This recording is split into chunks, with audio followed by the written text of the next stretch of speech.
지뢰밭을 다 터뜨려버리는 공병 무기 끝판왕, 미국의 장갑 전투도저 M9 에이스를 아시나요?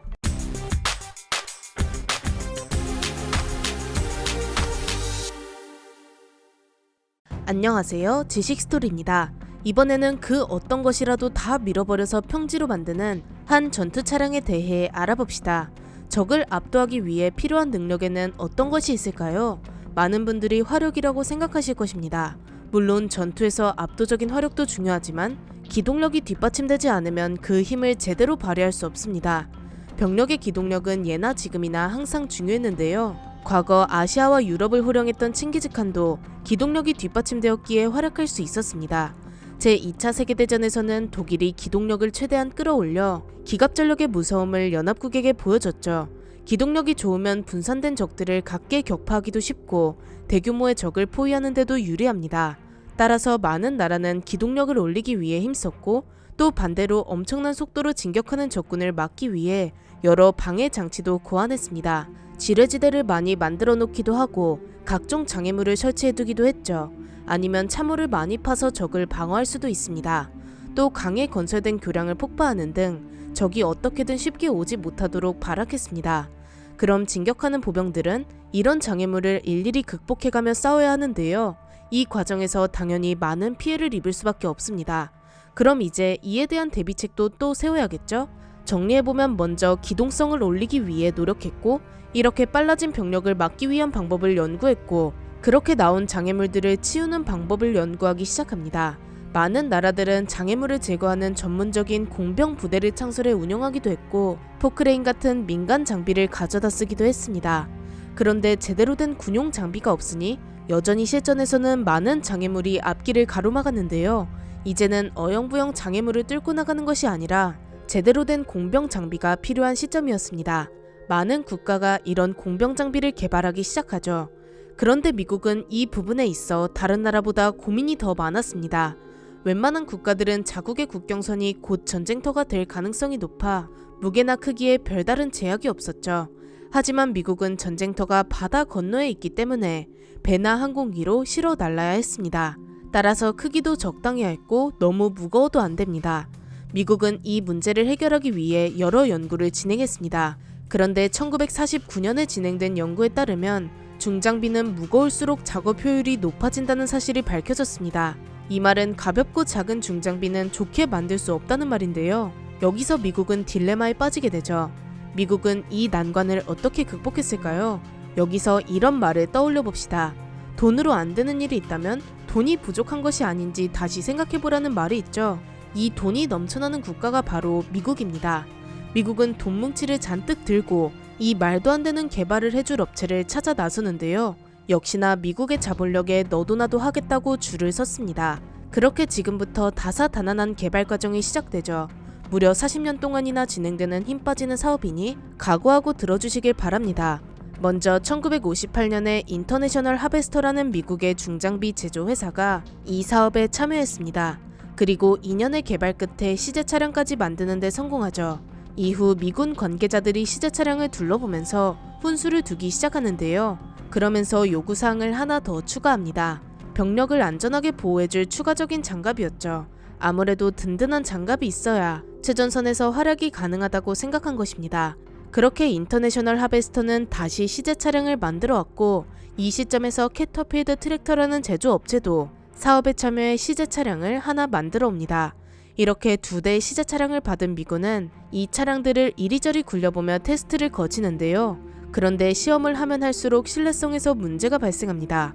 그렇게 이 시제 차량들도 돌려보내고 얘들은 안 되겠다 싶어 다른 업체를 찾아 나섭니다. 이후 1971년 퍼시피카 앤 파운드리 컴퍼니가 신규 업체로 선정되는데요. 이 업체에서 다시 4대의 시제 차량을 만들어 옵니다. 시험은 굉장히 철저하게 진행되었습니다. 텍사스주의 사막 같은 더운 기후에서 야전 평가를 받고 알래스카의 미친듯이 추운 지역에서 시험을 받기도 했죠. 시제 차량들은 이 테스트를 잘 통과합니다. 개발을 지시한 육군사령부의 마음에도 들었고 이제 양산만 하면 되는데 이렇게 잘 해결되면 40년이나 걸릴 이유가 없겠죠?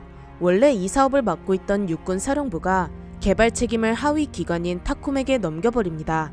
갑자기 사업을 떠맡은 타콤은 이걸 이대로 양산해도 될지 의문이 생기는데요. 괜히 완성품에서 뭔가 문제라도 나왔다간 책임을 다 뒤집어 쓸 것 같은 상황이었죠. 그렇게 타콤은 양산을 미뤄두고 요구사항을 추가합니다. 먼저 병사 한 명이 운용할 수 있어야 하며 시속 48km의 속도로 주행할 수 있어야 합니다. 또 하천 정도는 문제없이 건널 수 있는 스펙을 원했는데요. 150cm 정도의 개울은 문제없이 건널 수 있어야 하며 더 깊은 물이라도 시속 5km의 속도로 건널 수 있어야 합니다. 그리고 야간에서도 운용할 수 있게 광학 장비를 장착해야 하며 수송기로 옮길 수 있는 무게로 제작해야 합니다. 퍼시픽카 앤 파운드리 컴퍼니는 이후 개발을 순조롭게 진행했고 슬슬 완성품이 나오나 싶었는데 이제 양산업체가 말썽을 부립니다. 여러가지 문제로 양산업체도 이곳저곳을 기웃거리다가 최종적으로 BMI라는 회사가 양산을 진행하게 됩니다. 이제 개발업체와 양산업체도 제대로 굴러가고 드디어 1985년에 양산을 승인받았는데요. 개발을 시작한 1949년에서 40년이 흐른 1989년이 되어서야 초도 생산이 시작되었습니다.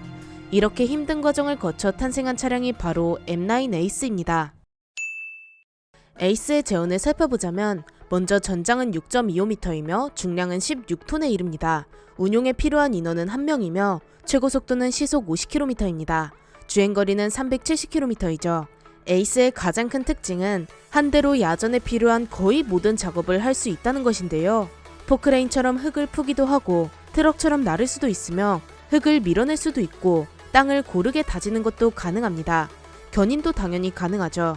이런 능력들로 이동하기 힘든 지역을 탄탄하게 다져주거나 적이 설치한 장애물을 치워주기도 합니다.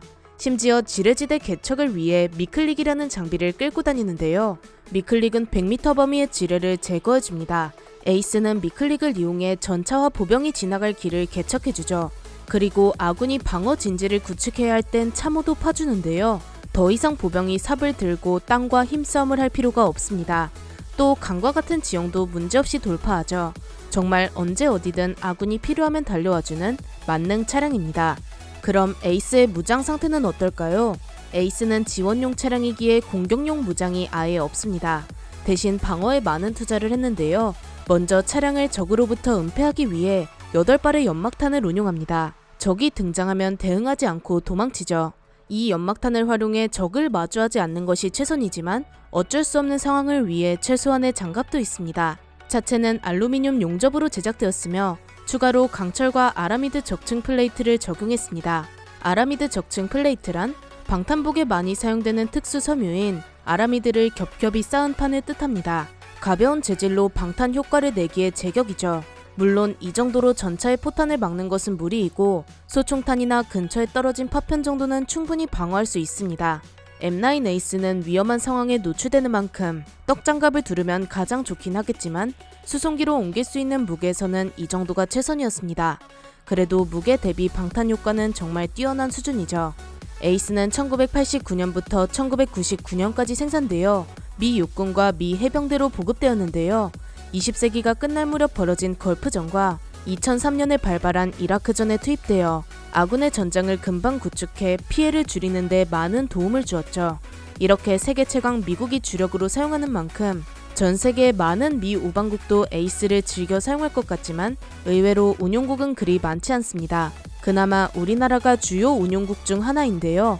우리나라는 M9 에이스 200대를 라이센스 생산해 KM9 에이스라는 이름으로 운용하고 있습니다. 특히 우리나라는 에이스가 꼭 필요한 환경인데 북한은 지뢰 사용도 굉장히 좋아하고 지리상 바로 인접해 있다 보니 우리 군이 접근하지 못하도록 장애물을 겹겹이 만들 확률이 크기 때문이죠. 더군다나 한반도 자체에 산지와 하천이 많아 요긴하게 쓰일 것으로 보입니다.